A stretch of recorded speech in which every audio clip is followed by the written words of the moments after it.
Hi, good morning everybody. Sorry about the slight delay. I had a few technical problems just now. Living in the middle of the wild is fantastic, but sometimes the internet signal isn't always as good as it could be.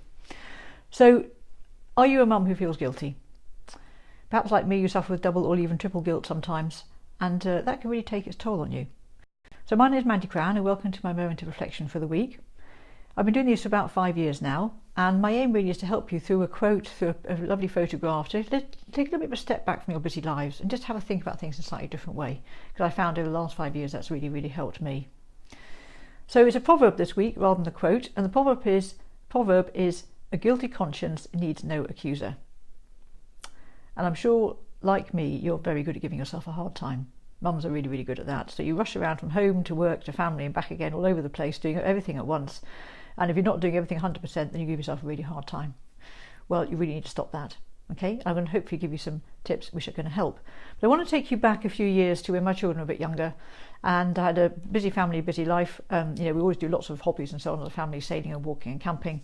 So that was fairly busy. But I started commanding a unit in the army, and fantastic 2.5 years, but it was full on, even though it's meant to be part-time, because I had 230 really bright, ambitious, fit, energetic officer cadets in the unit who wanted to do everything they possibly could.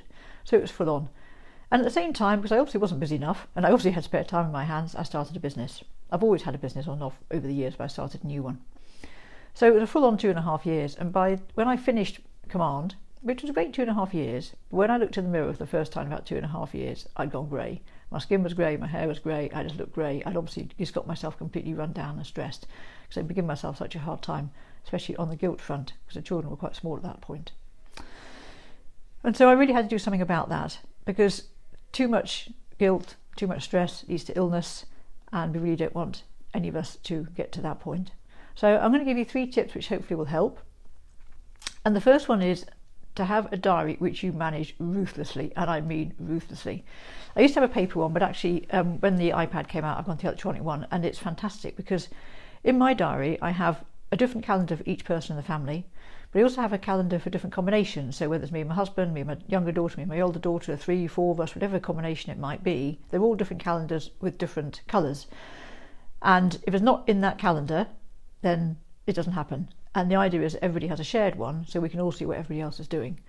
And if you do that religiously and ruthlessly, that means you can really prioritise your time between where you think is the most important place to be with your children or your family or whatever, and it will show you exactly where the gaps are when you could be doing other things. So, I block out things like collecting my daughter from the station every week, or doing the school run, or things, which are important for the family, holidays, and that's non-negotiable, and then I fit in other things around that. Now, occasionally there's the odd clash, but generally if you've been planning far enough ahead in advance and be ruthless about everybody sharing that one calendar and telling you what they're doing, then it actually works really well, and then you can be far more productive in so many ways. So that's my first tip. Get an electronic diary. I really manage it, I do mean ruthlessly. The second one is the 80-20 rule. I do love the 80-20 rule. As a youngster, my father was a real perfectionist. For him, less than 100% simply wasn't on the agenda, and so I grew up with everything must be 100%. But actually, as I've got older and as I got busier and had children, I realised that actually getting to that 100% is such hard work, because to get to 80% takes 20% of effort, but to get that last 20% takes 80% of effort. So actually, you're much more time efficient to go for the 80%, whether it's a tidy house, a clean house, ironing, whatever it might be, than to try and always achieve 100%. And there are some things obviously that are more important than 80%, but 80% is a pretty good place to be. And in the real world, if you're lucky 30% of the time, actually you're doing very well. It's not like school where you're doing a maths test and you must get 100%. Real life isn't like that at all.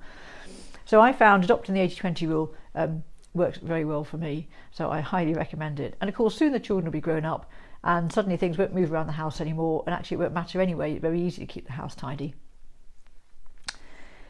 And the last tip I really wanted to give, and I wish I'd been much stricter with myself when I was in command about this, and that is to live in the moment. So when you're with the family and the children, be with them. When you're at work, be at work. When you're in business, be in business, and make sure that you, especially with your proper diary structured, that you are absolutely in the moment for each of the things that you're doing. Obviously, if you're at work, what I do is I set alarms on my phone all the time. So for the school run, there's always an alarm that goes off half an hour before I need to leave for the school run, so I don't forget, because a couple of times in the past I have forgotten, I've been so busy, which is a bit embarrassing. And if you set alarms on your phone for all the really important things, you don't need to worry about remembering stuff, because it's going to remind you anyway. So live in the moment, and that way you'll enjoy all three of them much more. As I said, the children are young for such a short time, they grow up so quickly. I can't believe where the last 21 years have gone. I really can't. They've flown by, and suddenly both my children, one's uni and one's about to hopefully go off to uni. So really enjoy it and be in the moment. So I really hope that helps. For those, if you haven't met me yet, then my name is Mandy Cran, and people come to me when they realise they need to make changes in their life if they want to have better health and more guilt-free family time in the years ahead. Would you like to be guilt-free? Because there is a way, and I can show you how to achieve that. If you want to connect with me, then go to my website, www.thebuzzgroupbemore.co.uk, and you can connect with me there and just complete the form, and then we can talk further. Now, it's quite interesting, an awful lot of people have been saying to me recently, oh Mandy, you're so confident, you find it so easy going on Facebook Live, and I'm doing talks and networking groups and business events and that sort of thing. And so easy for you, we couldn't do it. Well, I need to tell you, it's not always been easy for me at all. So next week, what I'm going to do is I'm going to share with you my journey to actually being able to be confident doing things like this. And I can assure you that I was not a confident speaker to begin with. So I hope you find that of use, because I would hate people to think that this is easy for me. So join me next week live on Facebook, 10 o'clock on my Facebook page, The Buzz Group Be More, and have a fabulous week.